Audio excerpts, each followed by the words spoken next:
Okay. So, we're back with Hiveswap FriendSim. I'm gonna try out the other route that was available to me from the beginning. We've seen this.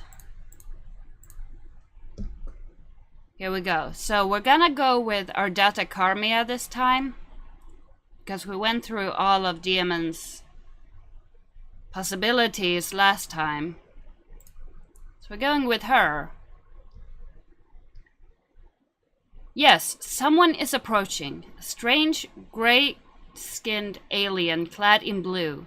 Perhaps they will make for a good friend. Dear God! And just what are you supposed to be? Me? Your stammering reply eventually conveys that you are a lost traveler who is hungry and probably in some need of medical treatment. You're also really lonely and wouldn't mind making a new friend right about now. Oh my. Yeah, you seem kind of sketchy.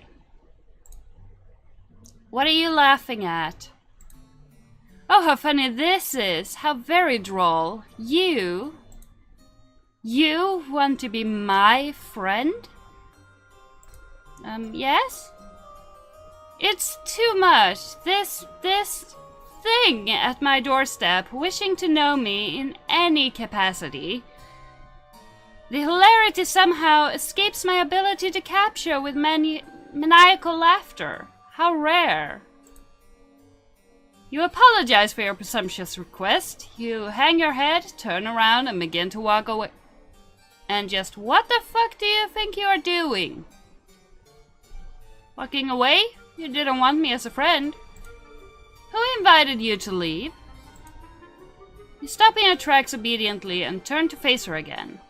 Your possibly broken ribs are throbbing in pain, but this does not strike you as the right moment to exhibit weakness. No, definitely not. It dawns on me that we may have gotten off on the wrong saunter pod. Where are my manners? Ghastly behavior on my part. After all, it isn't your fault you seem to be some sort of hideous freak, is it? And such a tragic creature cannot be held responsible for such a devastating shortfall of social competence. Okay, I can't tell if you're insulting me or what. I would weep for you, really, except that crying out of 3 eyes at once gets a bit messy. So instead, I think I'll be saving my tears for someone less offensively worthless. You're definitely insulting me. You aren't sure if she's inviting you inside, or if she just got you to stay a little longer so she could insult you some more. You try to remain stoic while your confrontational new friend decides what to do with you. Unfortunately, you sniffle slightly. Oh my, oh dear, you're sad? So amusing to me, mildly endearing even. Perhaps I'll decide later if it's endearing.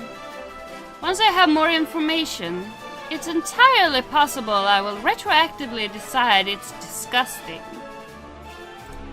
But for now, try to put yourself at ease. You completely pitiful fool, not one more sniffle. Sorry.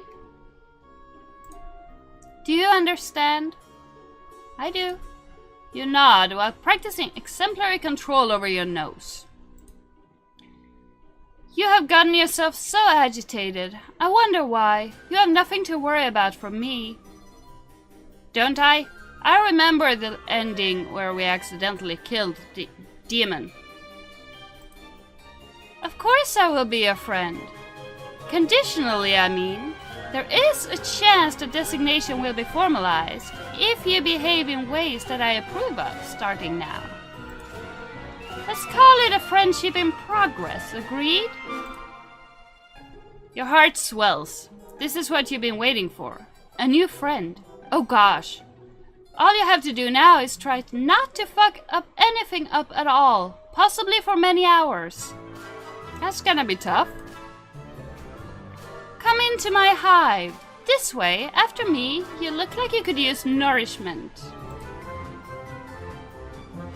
I don't know what it is that whatever you are eats, generally, but it doesn't matter. You will eat whatever it is I have on hand if I tell you to. How does that sound? How does it sound? Oh. This time I'm gonna make sure to save.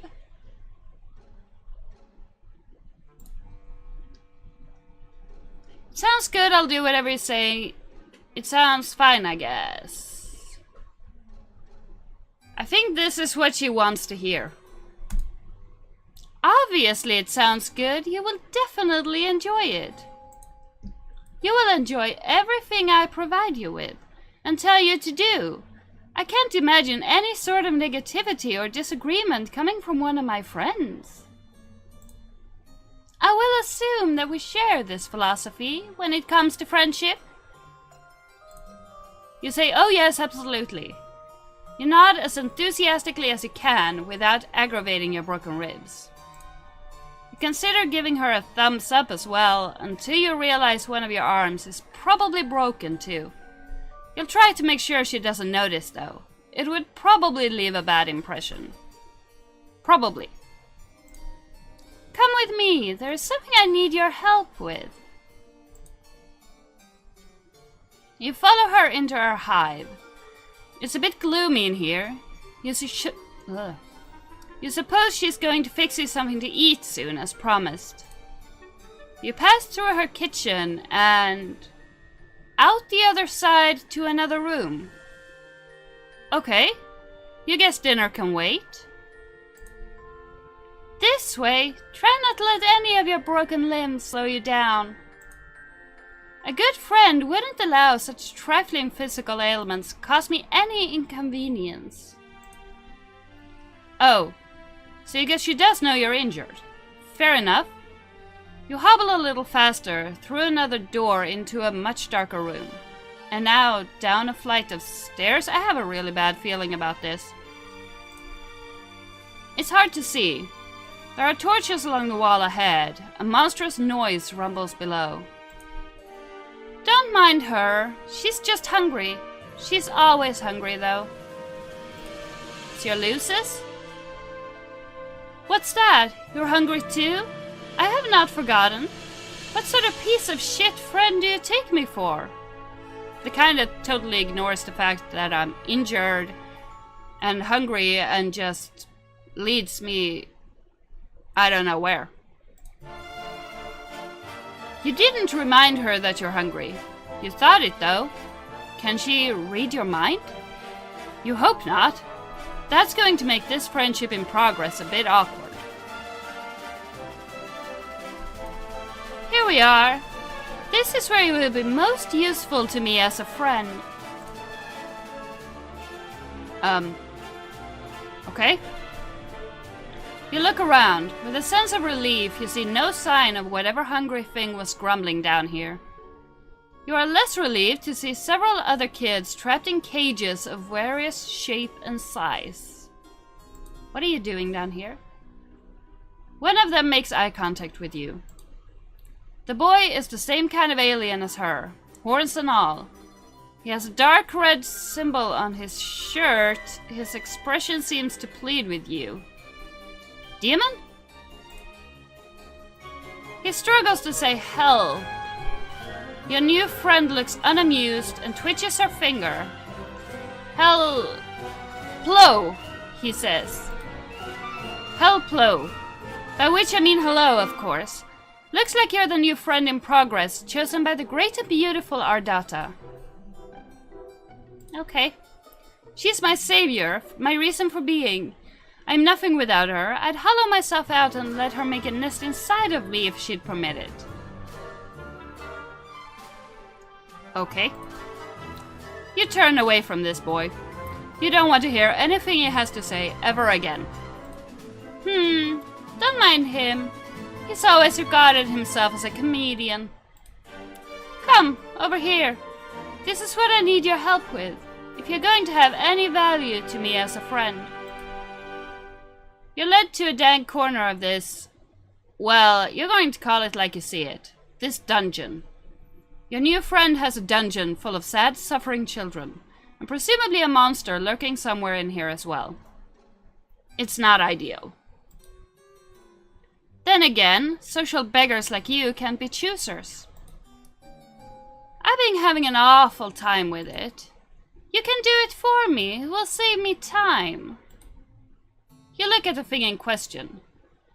You doubt she's been having an awful time with it. You doubt this because it's still in its box, looking completely untouched since it was brought down here. It's a box containing a table. A table that looks ominously like it was designed to keep a person strapped to its surface.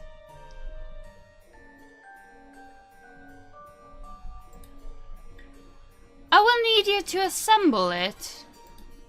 Here's a screwdriver in case you need it. I will assume other required tools are contained within the box. You take the screwdriver with your non-broken arm. This isn't exactly what you had in mind. You don't know what you had in mind, really.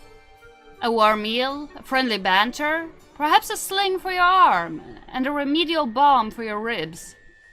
Still, you open the box without protest. Hold on, before you start, this will make for excellent content. My fans will appreciate this. Are you a YouTuber? She sets up a video recording device on a tripod and points it at you. A video feed comes to life on several monitors just behind you. You see in one corner of a screen an unflattering angle of your torso hunched over the furniture box.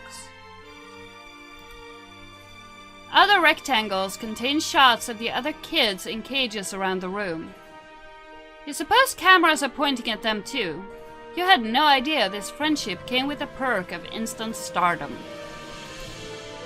Now you may begin. She's suddenly sitting in a comfortable-looking chair facing you and holding a chalice, swishing around some vicious liquid it contains. You have all the parts spread out on the floor, organized according to their labels in the instructions. You try to remember the last time you assembled something like this.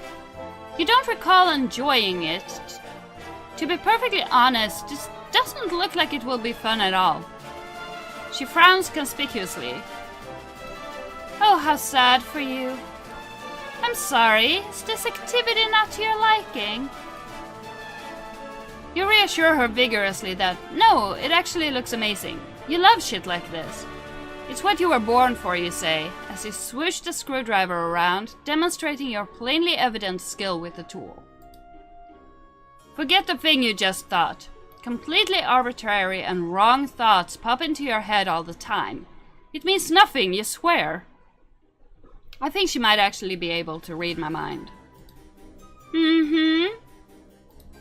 Yes, I hear that a lot. I wonder why. Continue. You open the little bag full of screws. Jesus, there are like 50 screws to this thing. Where could most of these screws possibly even go? Oops, oops, oops. Judging from the picture, the table really doesn't seem that complicated. You look at your screwdriver, then study the screws. And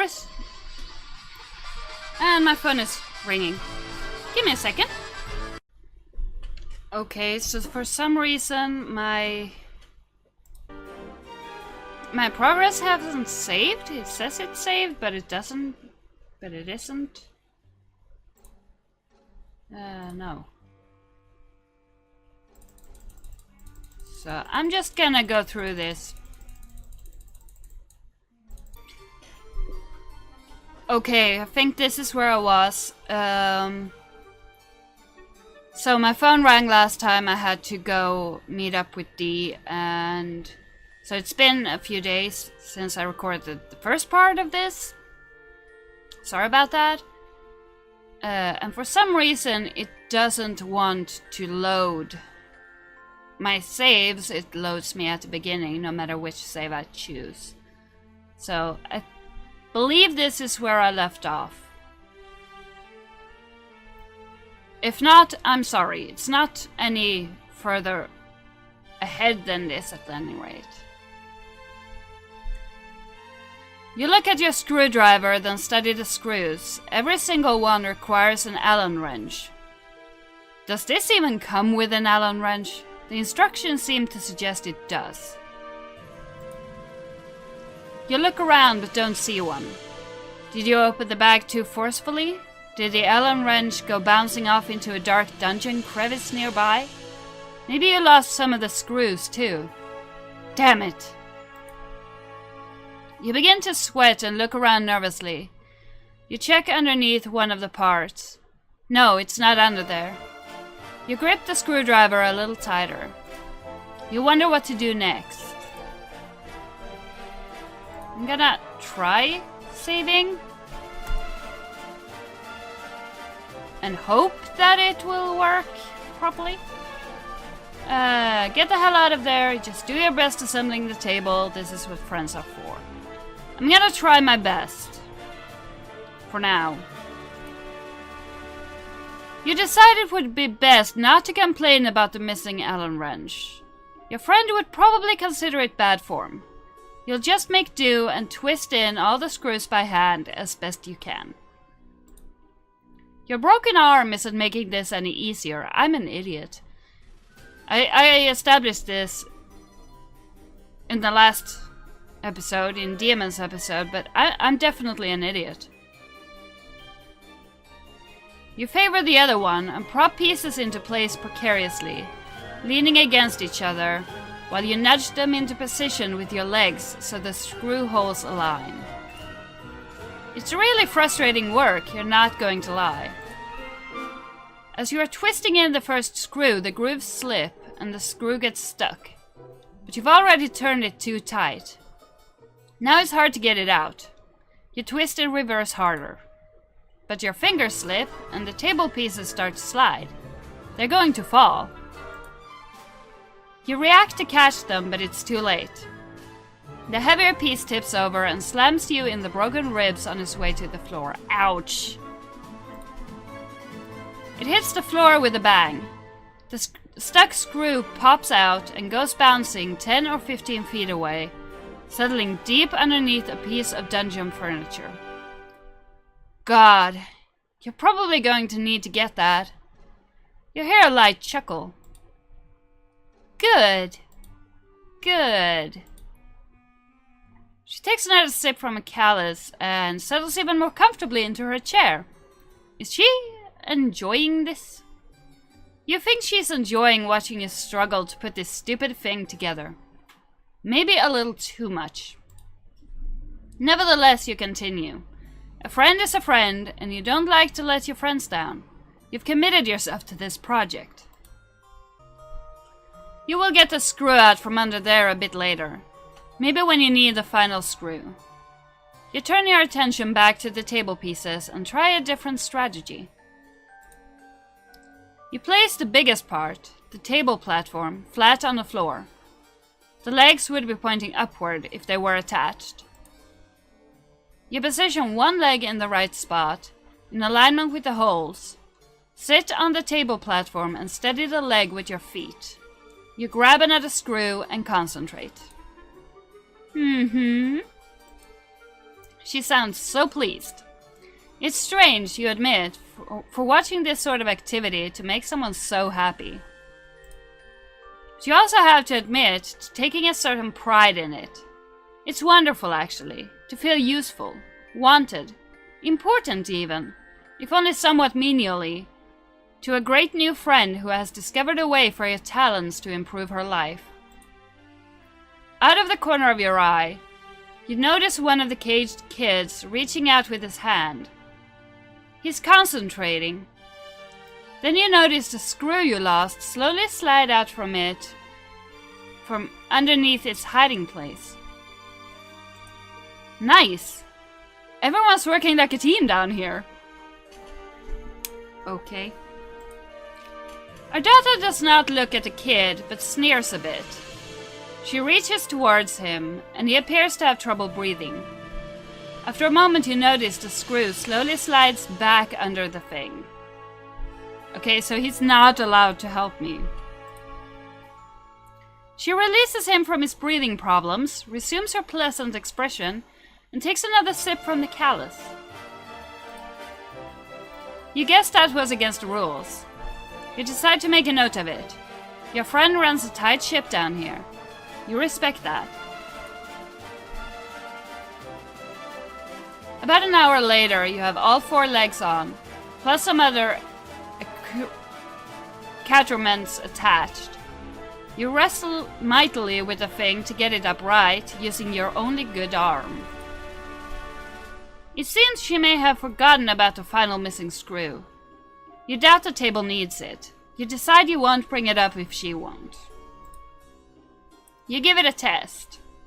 It's pretty wobbly, since you were only able to tighten the screws with your bare fingers. But again, she doesn't seem to mind. She reclines and has a look on her face which makes her appear absolutely enamored of your handiwork.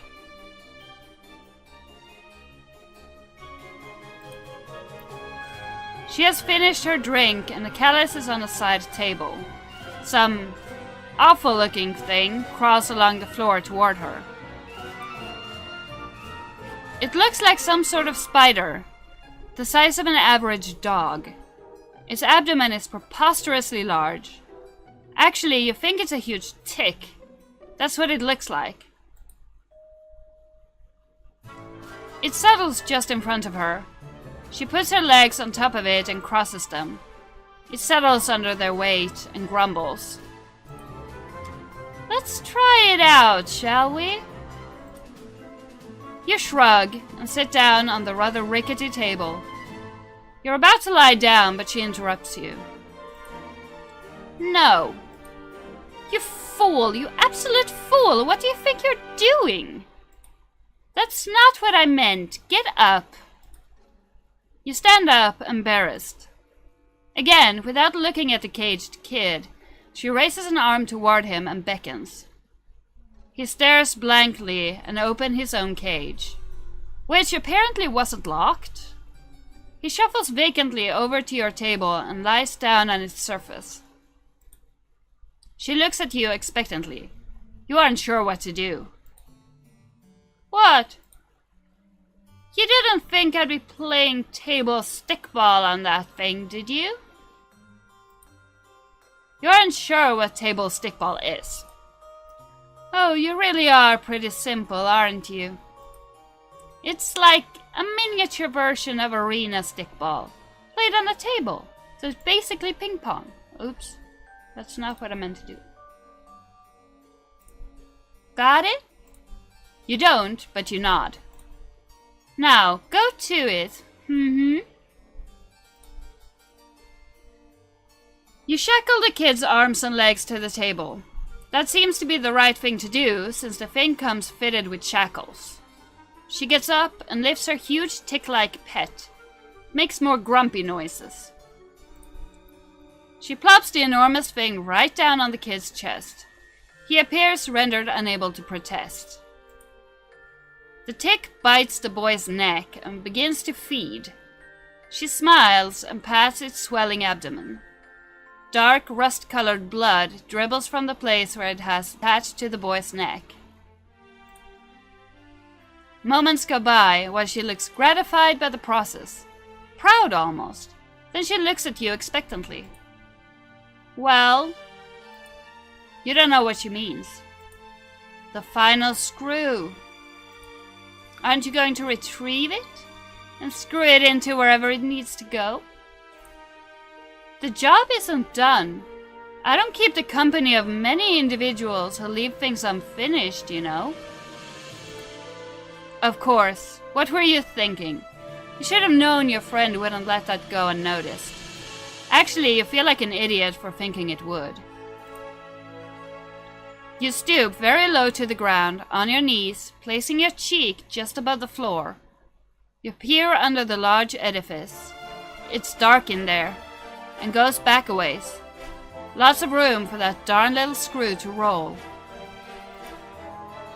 You take a few pitiful swipes with your good arm, but come up empty. It must be further back.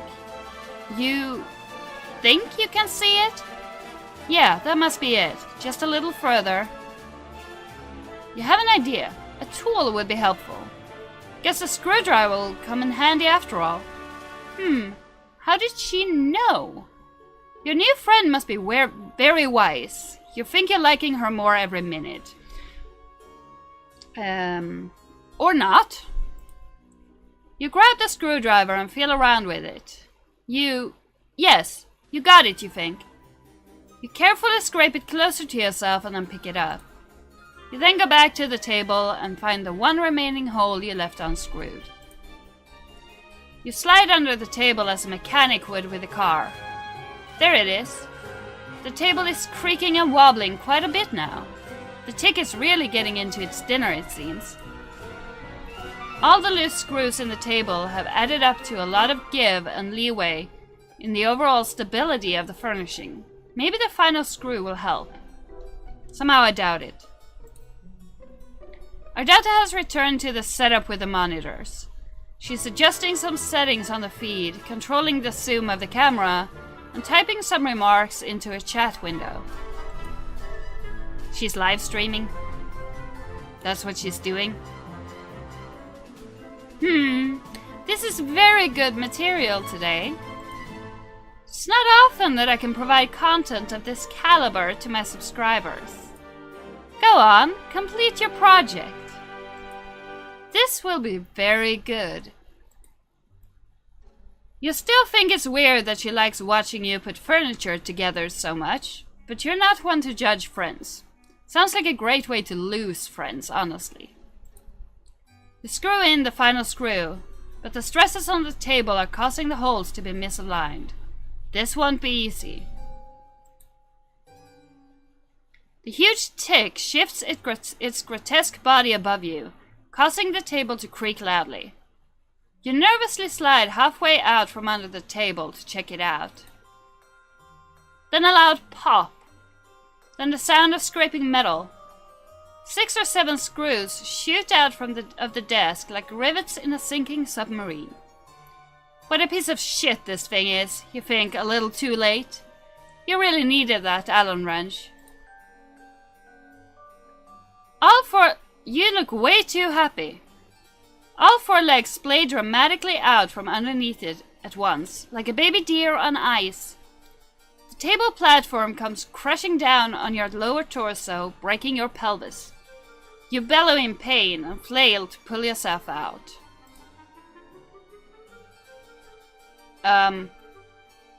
You forget that you're still holding the screwdriver. In your desperate flailing, you plunge the screwdriver into the fat abdomen of the tick, which begins gushing rust blood with great force, spraying your entire upper body and face. The beast starts thrashing wildly and screaming. You can't see your new friend due to the blood in your eyes, but you can't imagine she's thrilled about what's going on here. Your annihilated pelvis is in perfect agony. You have to get your miserable torso out from under this shitty table. You have an idea. With your broken arm, you start slapping the big ass of the screaming tick while yelling "Yee-haw!" Why? You clutch the screwdriver handle with your other hand hard. Did you just run away? The blood-gushing monster starts kicking and rearing, then blasts off across the dungeon floor like a pig at a rodeo. You hold on for dear life, still blind, but your plan works. You've been pulled out from under the tomb you've spent the last hour constructing for yourself. Your pelvis is in ruins, but at least you're free now and riding like the wind. She's running around there. As you and the blood-spewing tick go tearing around the room, crashing into stuff, you hear a boy crying. You guess Ardata became distracted enough by your foolish display to seize her paralyzation method on him. Or maybe distracted is the wrong word. Maybe she's disappointed by your foolishness. Oh god, you might be blowing it right now. I don't really care. The tick swerves suddenly and starts running up the stairs. Ow, ow, ow. Your brittle pelvis feels every step on the way up. It careens through the rest of the hive, crashes through the front door, and comes to a sudden halt.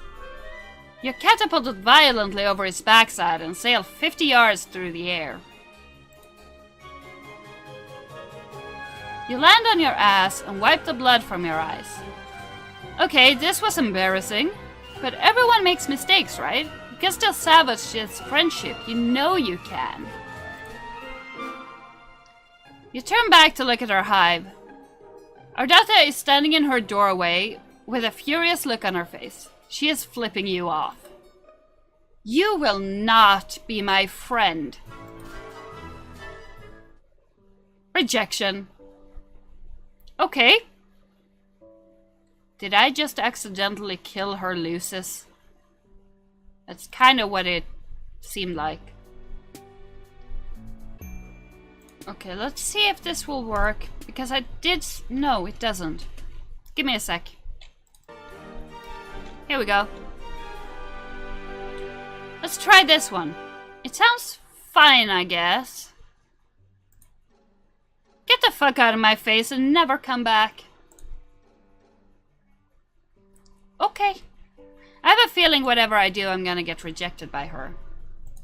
Since the only other option I have... See if this loads. This loads properly. Great. This is the only other option I have. Get the hell out of there. Let's see what happens. First, you clear your head and try to think innocent thoughts. Fluffy clouds in the sky, ironing some clothes, a winning touchdown pass from the sports. Ardata's long black hair spilling over her cloak. Her... Wait. These are not innocent thoughts. Shut it down. Shut it down.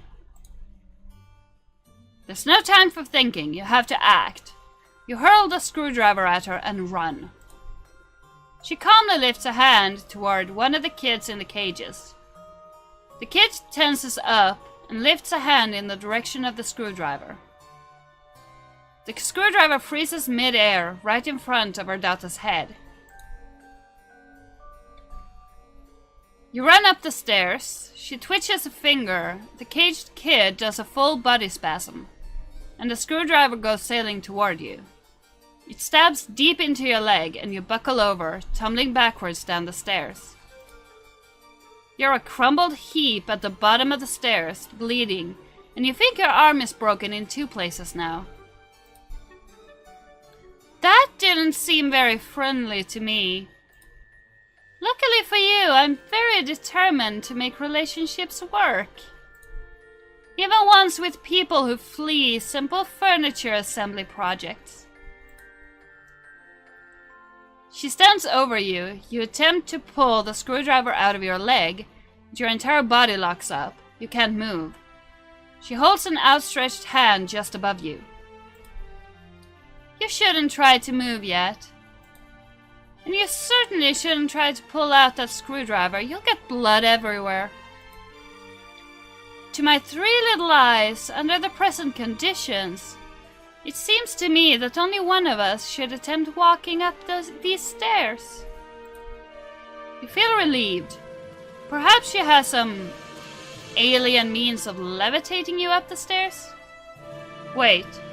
No. She gonna lock me in a cage? Your body is tensing up again. It's moving without your permission. You get to your feet without taking the screwdriver out. Wow, that hurts. What is she making you... Wait. What? She can't be. You use both of your arms and all of your strength and pick her up entirely. The pain from your arm is excruciating. Arms with broken bones are not meant for heavy lifting. The additional weight on your wounded leg isn't great either. You hold her as a groom would hold a bride. She wraps her arms around your neck to hang on to you in what strikes you as an overly familiar manner. She looks directly into your eyes and grins. This is better. Now, onward and upward, new friend. You stop laughing, you sadistic bitch. Your legs begin to operate without your consent. They wobble and struggle under the weight. The wound throbs. You lumber back up the long flight of stairs, carrying her all the way. You take her back to the kitchen and set her down in a chair seated at the table. You didn't think I'd forget about dinner time, did you? Let's put your unfriendly behavior behind us. It's a good thing for you that I'm benevolent enough to overlook disgusting acts of betrayal. You may have noticed I keep several friends in my hive who I have similarly forgiven. Consider the transgression blood. Transgression blood beneath the abattoir. Okay. You exhale. Now that she mentions it, yes, you are hungry. Maybe a warm meal will lift your spirits and get this heretofore turbulent friendship back on track. Maybe you'll even get the chance to pull this screwdriver out of your leg. You pull out the chair and attempt to sit down, but your legs lock up and then you stand again. Apparently this was not the right thing to do. Oh, but why are you sitting? There's cooking to be done. Oh dear. Of course. You stagger mechanically over to the fridge and open it. You pull out a large hunk of some sort of alien mystery meat and put it on the counter. With your broken arm, you reach in anguish for a big dangling meat cleaver. You chop the hawk, wincing with each swing of the cleaver. You place the sliced meat in a frying pan, sear it lightly, and serve it on a plate, very rare, just the way your new friend likes it. You didn't know that's the way she likes it, but you surmise this is what she prefers in a piece of meat, since technically she is the one doing the cooking. You put it on the table in front of her, along with a fork and knife beside it. Your muscles relax, as you apparently are allowed to control your own body again. She does nothing, except for look at you with a pleased expression. You eye the meat in front of her, then the meat on the counter, and the chair on the other side of the table. What should you do? Prepare a plate for yourself? Is that what she wants you to do? Well, it looks like you're confused. Isn't it obvious what to do next under your own volition? A good friend would know what to do. In fact, I don't think a good friend would take nearly as long to decide what the right thing to do next is. It actually seems to me that a very rude friend would hesitate for as long as you are hesitating. Or perhaps someone who is not a friend at all. You begin to sweat again. You clearly don't have much time to make up your mind. If you wait for even a few seconds longer, you will probably be guilty of being a bad friend. Maybe even a dreadful one. Who cares at this point? That's not the type of person you like to think you are. What will you do? And there's only one option. Feed her.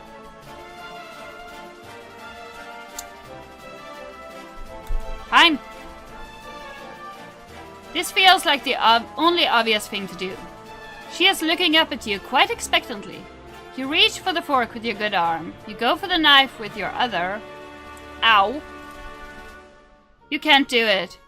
The arm is much less serviceable when the muscles are not being forced via psychic override to disregard the pain response. Nevertheless, she looks at you patiently and smiles. That's nice of her, you think, not to be mad about it.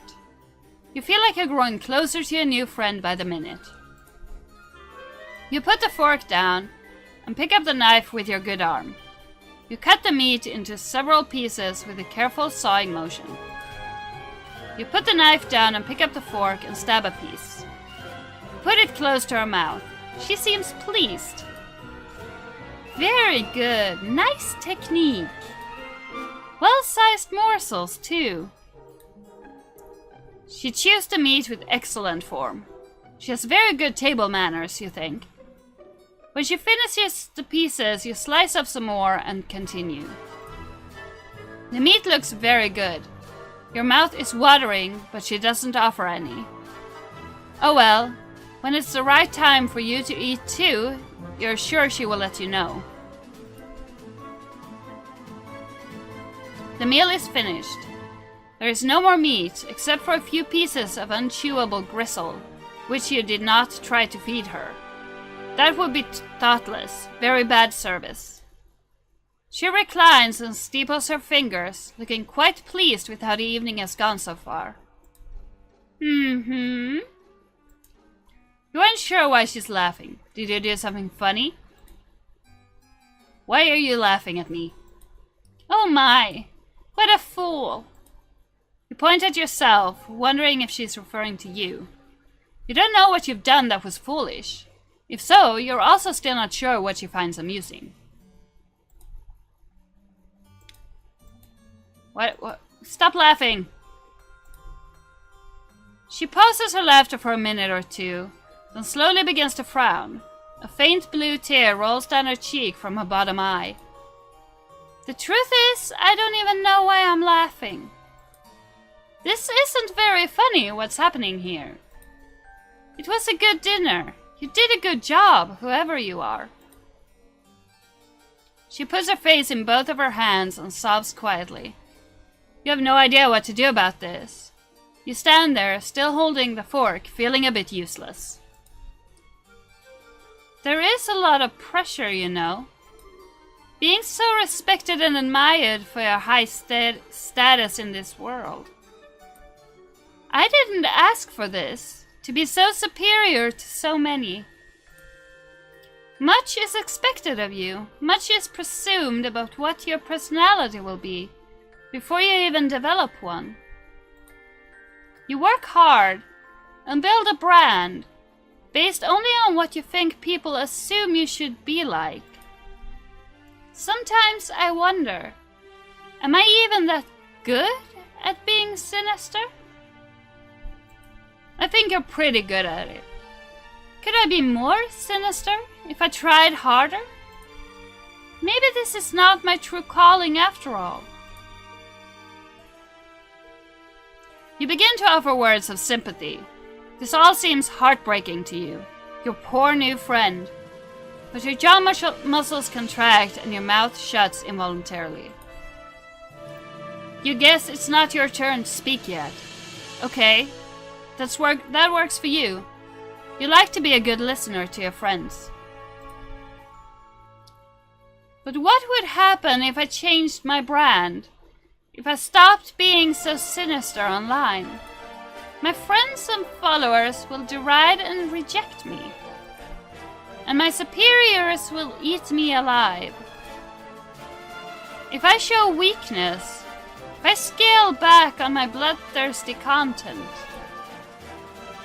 I have no idea what her voice is anymore, by the way. I have no idea how it sounds, and I have no idea if it is like what it was when I started.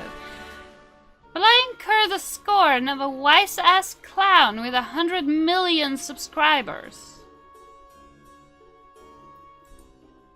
Will I be in a cage someday, listening to a fucking fool honk his horn for likes? No, I must persist. How lonely it is to know this is all I can do, until the day I leave this planet. I have no material or sensory comforts left for me here. Until I can get on a ship and fly away, pain is my only solace. Your hand holding the fork grips it tighter. You're horrified to realize what it's in the process of doing. You bring it down hard on her hand, which is placed flat on the table. She doesn't flinch or react in any way. 3 trails of cerulean blood flow from the tines where they pierce her skin. That wasn't friendly, you think? But then, you weren't the one who did it, were you? You're so confused. My subscribers are not real friends. They adore me only for my sinister content. The show I provide, my wicked, infectious laughter. I get jealous of them sometimes, because they get to watch my content. It must be thrilling, I think, but maybe I'm just jealous of them because they get to be people who aren't me. This is fucking deep. I know. Apologies if you cannot relate. She pulls the fork out of her hand and lays it gently on the plate of gristle you didn't feed her. The people downstairs in their cages aren't my friends either. They act like they're my friends though, and sometimes I even believe it. They don't really want to be friends with me. Nobody does. The only person who's ever really wanted to be my friend, who's ever tried to be, is you. You clear your throat and point to yourself innocently. That's it. I've decided. You have passed the test. You will become my friend, officially. As such, I think your reward is in order. You are overjoyed. Your heart starts racing. You can't believe it. A new real friend. But you don't have much time to enjoy this achievement. Your body is doing something again. You bend down in a strained motion and pick up the plate and fork. You position the plate over your wide open mouth and scrape in all the remaining gristle and begin chewing. Ugh. It's virtually inedible. Your mouth humors the act of chewing for 2 seconds, and then you swallow all of it whole in one painful gulp. Tastes like friendship.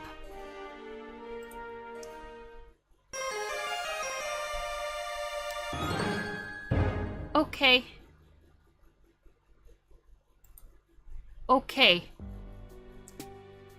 So that was her path.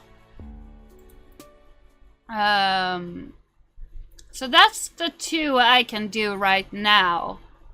Unless I buy the DLCs for the other ones. There are several. So the next one is of aesthetics, something, and otherwise. I can't see what that says. But I might actually have to get that because I am having a lot of fun with this. But for now, this is it right now. That was an experience and a half, and I'm looking forward to seeing what else they've got in store for us with these other ones.